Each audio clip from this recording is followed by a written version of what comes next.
our message for today is exactly as God promised. If you could switch to the title slide, exactly as God promised, out of Genesis 21. So how many of you guys, how would you define promise nowadays? What's a promise? What's a promise, Jisung?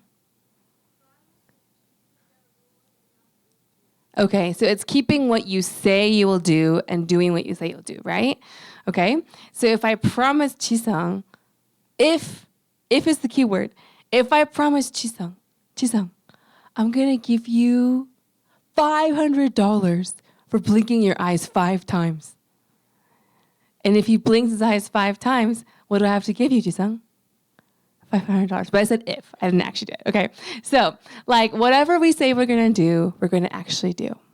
Now, nowadays, I feel like the word promise lacks the kind of meaning it used to. Like, back when I was growing up, like, promise rings were a really big deal between, like, high school sweethearts or, like, whatever else. They would, like, I promise to be with you. Is that a big deal when you guys were in high school, Jalen and Grace? Did that happen still? Okay. Other Jalen and Marissa, did people do that when you guys were in high school? Okay, so between Jalen Armijo and Jalen Rue, how many years apart are you guys? She's just turning. So what is it, like 5 years apart, right? Only 5 years apart. But between those 5 years, there's been a big difference in that kind of concept, right? Like the idea of like, I'll be with you forever. And even when you were in high school, Jalen, right? Like you knew like roll your eyes, are not going to be together forever, right? But the concept was there still when Jalen was in high school. You're 24? Okay, we're 10 years apart. So when I was in high school, that was a big deal, And then when I went to college, I went to a private college, and there was this thing called Ring by Spring. Oh my gosh. So girls would like date and then they would get married by the end of their college years. But nowadays that doesn't happen anymore. So Jalen and Marissa, no one did promise rings when you guys were, not really. One couple in your whole high school that you maybe knew of.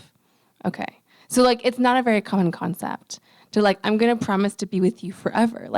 I think nowadays people shy away from that kind of commitment, that kind of promise. And so I think that idea of promise, we've lost that concept nowadays. And so when I talk about exactly as God promised, I wonder if it has the same kind of punch as it used to.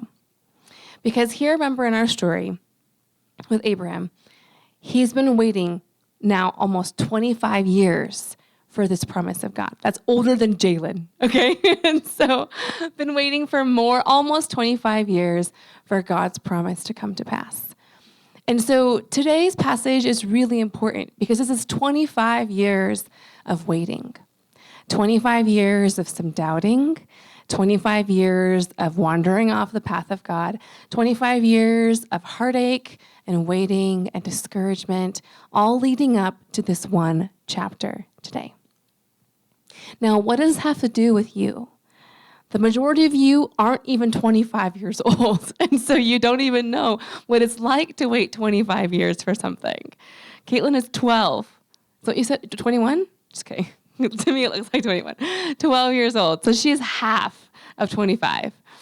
I don't think I've waited 25 years for anything either, even though I'm over 25.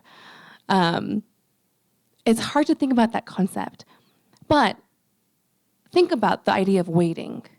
All of you have been waiting, or you are waiting for something. I think I shared this, when you're in elementary school, I can't wait to go to middle school. Then you get to middle school, you're like, this sucks. I can't wait to go to high school. Then you go to high school, you're like, this really sucks. I can't wait to go to college. Or I can't wait to be free of my parents' house. Or I can't wait to make money. Who makes money in this house? In this room, in this church? Okay, who makes money? Is it really as glamorous as you thought it was going to be? No. Both of you are like, no, it is not glamorous because money goes in and money goes out, okay? And so it's not as glamorous as you thought. But maybe you're thinking, oh, I'll just get married to some rich person. It's going to be great. That's my next step in life. Or can't wait to do this. Or I can't wait to get promoted. Or I can't wait to get this. So we're always waiting for something. I got to I think around Jalen's age, around 24 years old, and I finally realized that was how life worked. You're always waiting for the next thing. You're never satisfied with what you have right now. Even though 5 years ago, I was waiting for this moment, but now that it's here, I'm waiting for the next. All of us are waiting for something. Maybe you're waiting for your big influencer break. I'm not sure what you're waiting for. Or you're waiting for to get older and to be on your own, or to finally have your life together, or XYZ. Maybe, Caitlin, you're just waiting to go to high school, right? No high school. All of us are waiting for something. And in that moment, I think we often lose the real meaning of what God is teaching us in the waiting. And so let's look in Genesis 21. Open your Bibles. It's on the screen too. Genesis 21, verses 1 to 5. Remember, 25 years of waiting have led up to this verse. And this verse is probably the most important verse today. And it says this: "The Lord kept his word and did for Sarah exactly what he had promised. She became pregnant, and she gave birth to a son for Abraham in his old age." She was 90, FYI. This happened at just the time God had said it would, and Abraham named their son Isaac. Abraham was 100 years old when Isaac was born. Now, granted, he lived to be 200 something, so this is not the same concept of 100 as us. Okay, so this is midlife for him, 50s, 60s. However, have you seen a 50 or 60-year-old man? Usually not having children. Sometimes they do, but usually not. But the idea is here that this was a miracle. This could not happen on their own.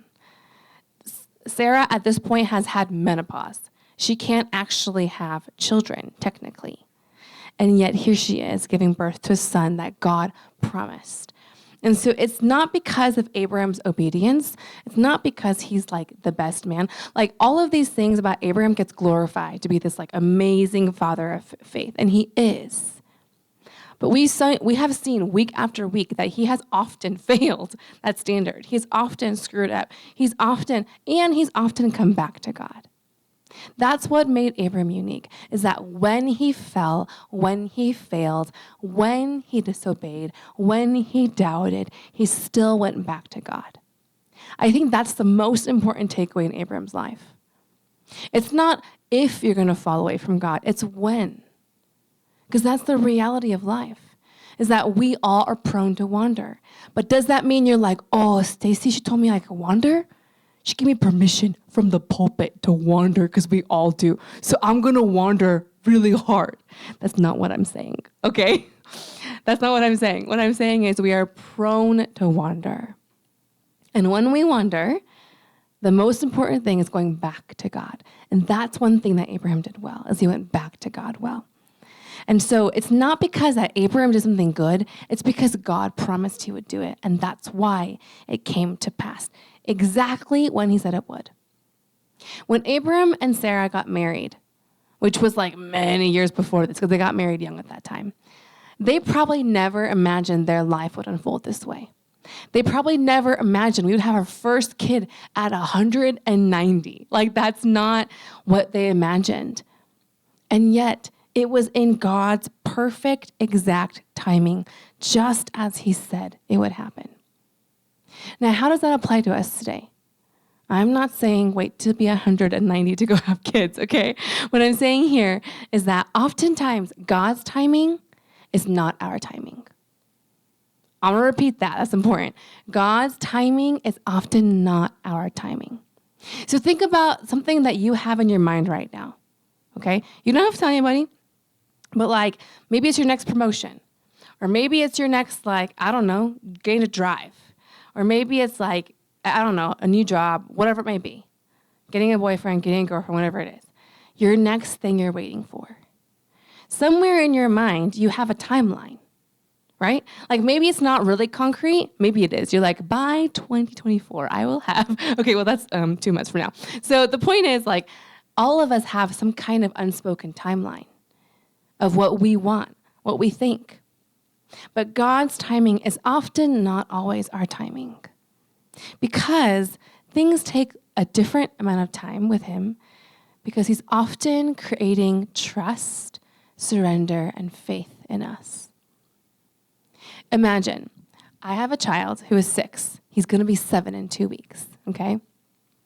He's at the age where he's starting to ask for things that his friends have, okay?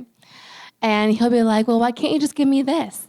And I'm like, because if I gave you that and just gave it to you, you become an entitled, selfish, one day. And as a parent, that is my job to avoid that from happening. I remember as a kid, I would say, well, but so-and-so's parents give them this. Who's ever said that to their parents? And what do your parents say? Well, then you can go and live at their house and be their kid, right? Because we have Korean parents and stuff like that. But now I'm a parent. I'm like, it's true. Like, I don't give my kid everything because it doesn't teach him anything about the value of time and money and effort.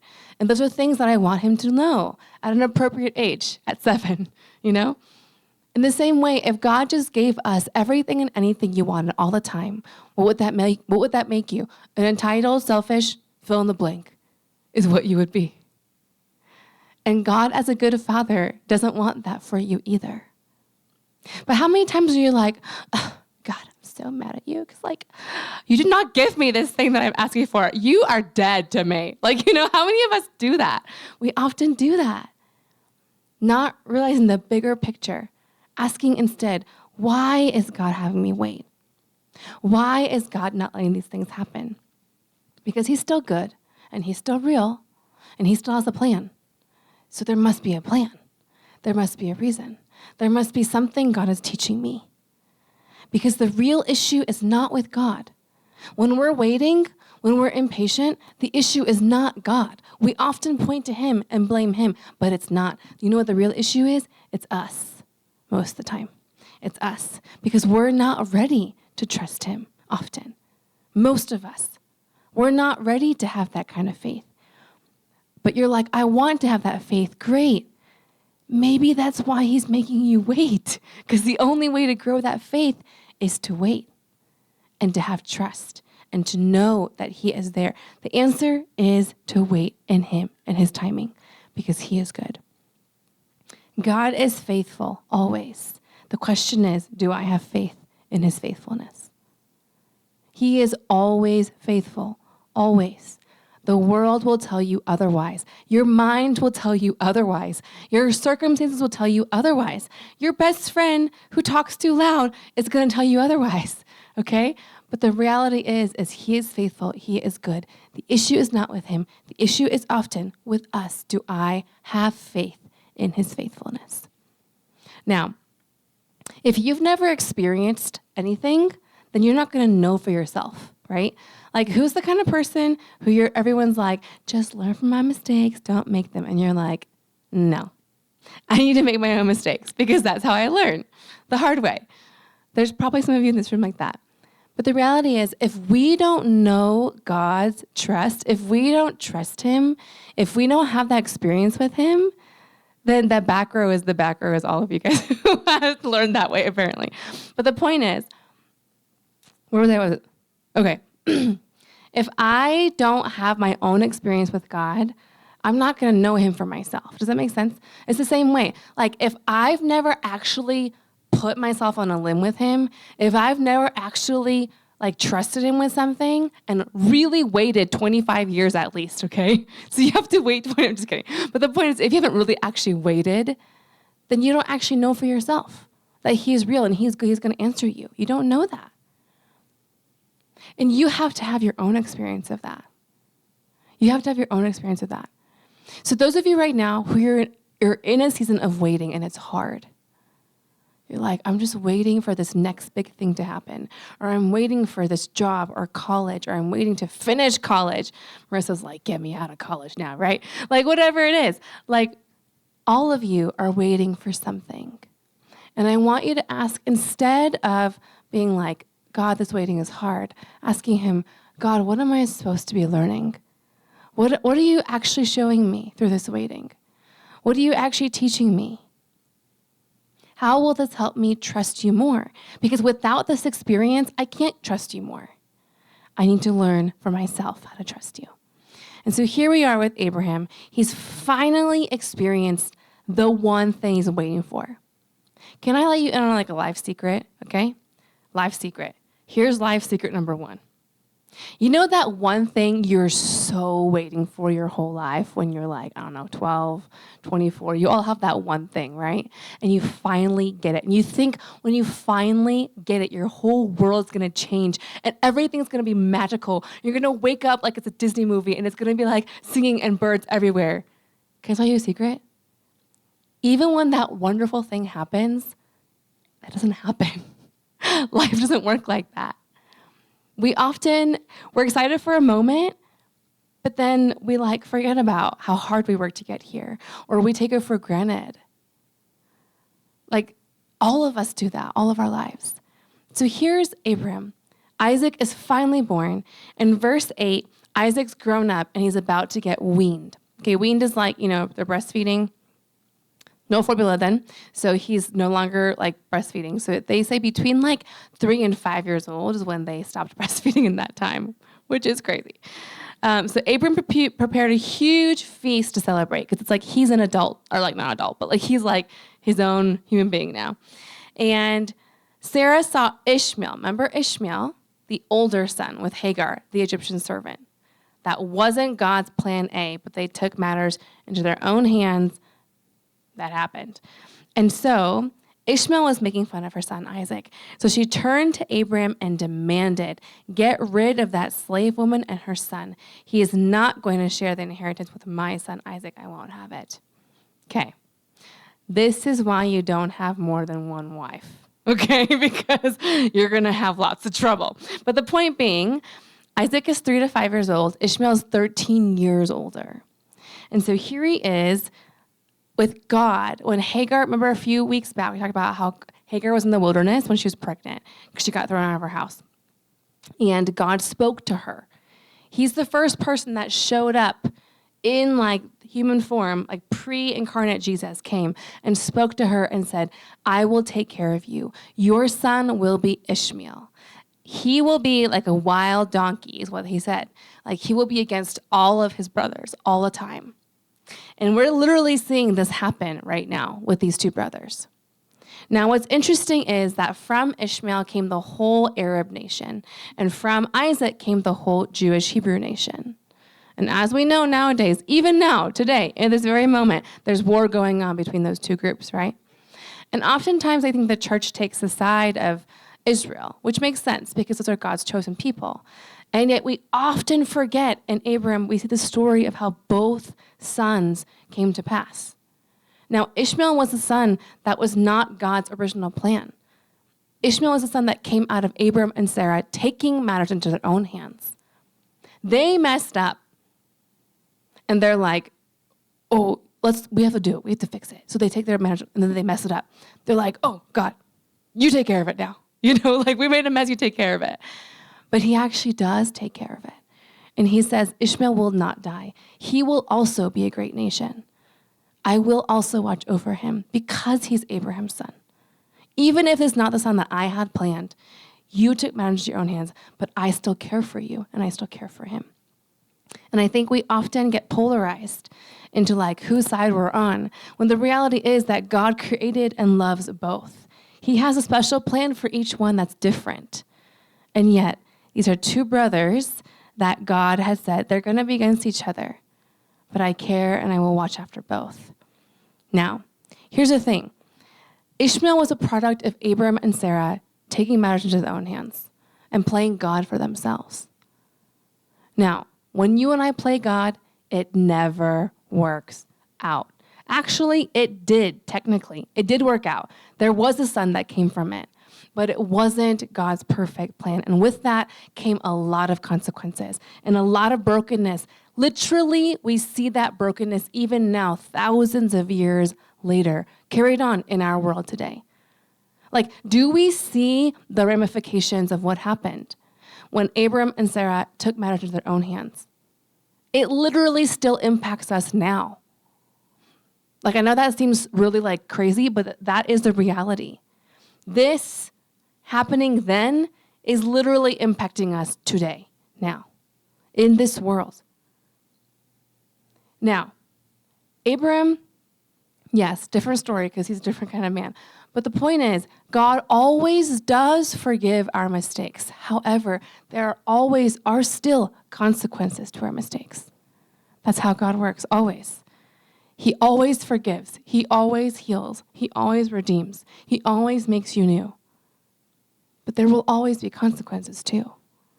Like David, when David took Bathsheba as his own wife, killed her husband, and then impregnated her, and then, everyone's like, what is going on? This is the king of Israel. And that baby died, and that was the consequence. And God said, I forgive you. I will heal you. And from you and Bathsheba will come the next king. But from this moment on, the sword will never depart your house. And from there was always division in his family, always war in his family. There will always be consequences.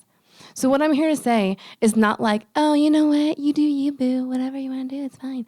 Like that kind of part of our culture is so not true. You can't just do whatever you want, and there are no consequences. What if a psychopath's like, I just want to do whatever I want? Like there are consequences to that, right? Yes, there is freedom to know who you are and walk out. Like all of that is good. The heart of it is good. But the reality is that's not how it works.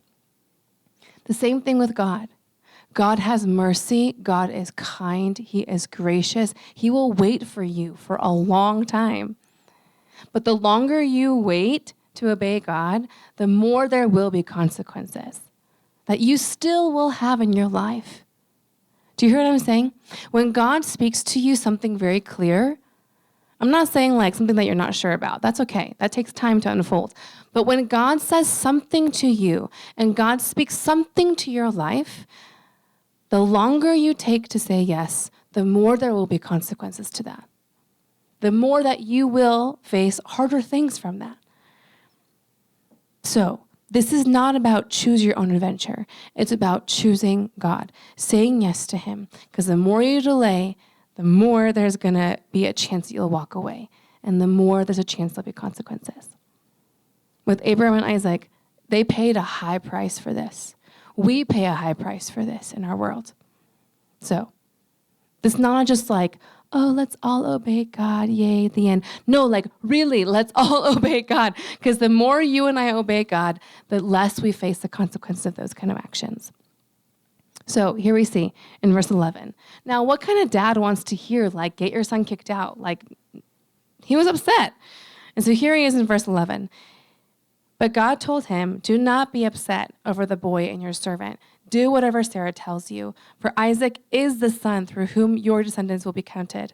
But I will also make a nation of the descendants of Hagar's son, because he is your son. Now, remember, this is the son that God's like, I care for him too. I will make him a great nation. Actually, Ishmael grew faster into a greater nation, we'll see, than Isaac did. But God said, I will care for him, but you can send him out.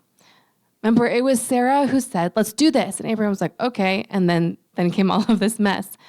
And so this time Abraham's like, I gotta probably ask God if this is okay. Abraham was maybe holding on to Ishmael as a backup plan. Because in that time, people die pretty easily. So he's like, Isaac, if he dies, I gotta have a backup plan. That backup plan is gonna be Ishmael. And God's like, no backup plan. Because backup plan is still you trusting in yourself. You do backup plan and it will not go the way you think. You do backup plan, that means you don't trust me. And so God's like, take out the backup plan. Who likes backup plans? Who has 6 backup plans to their backup plan, Like, I do that all the time. But God is like, yeah, it's different to be prepared, for life. Those are important things. But God is saying, when it comes to listening to me, there is no backup plan. It is just me. It is. And you got to trust that I will carry you through. But when you're here scrambling for your backup plan, you're not actually walking in anybody's plan. You're walking in your own. And with that, it does not work very well. And so God said, send him away. And so we see that God sends him away. And they're wandering in the wilderness. The waters run out, the foods run out, and Hagar is crying because the boy is going to die. And so here we have in verse 17, if we go to the next one after that, verse 17. God heard Ishmael crying. And again, the same angel of God, who's only appeared to her so far, comes and says, "What's wrong? Do not be afraid. God has heard the boy crying as he lies there. Go comfort him, for I will make a great nation from his descendants." Then God opened her eyes. She saw a well full of water, and she quickly gave the boy a drink, and God was with him as he grew up in the wilderness. Again, God promised him here, he will be taken care of. He is not the promised son, but I will be with him, and I will grow his descendants, and I will make him a great nation. Again, this is God's promise, and God did do what God said he would do. Now, what's the takeaway here for us? God is faithful to do what he said he would do in your life. Maybe some of you are like, oh, like a long time ago when I was a kid or a baby, somebody prayed this thing over me and like my mom recorded it and like, I don't know, but like maybe it's going to come to pass. Or like one time when I was young, I had this dream and I had the same dream over and over again. And like God, I think God was telling me something. Or like maybe you're like, God spoke this to me in a crazy way. Or like maybe it was like, I don't know, God did this in my life.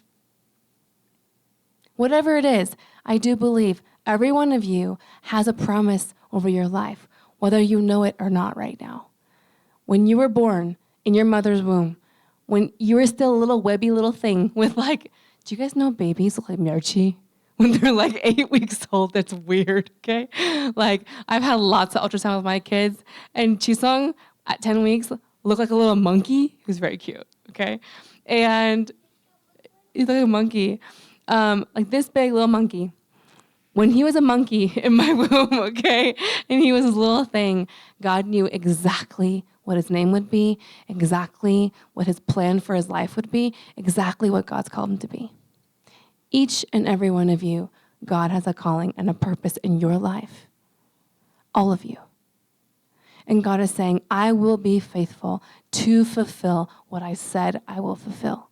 I'm just waiting for you for the next 25 years to get on board too. It's an important lesson for us to realize, but one that we all need to, is that God is faithful to keep his promise. It's me.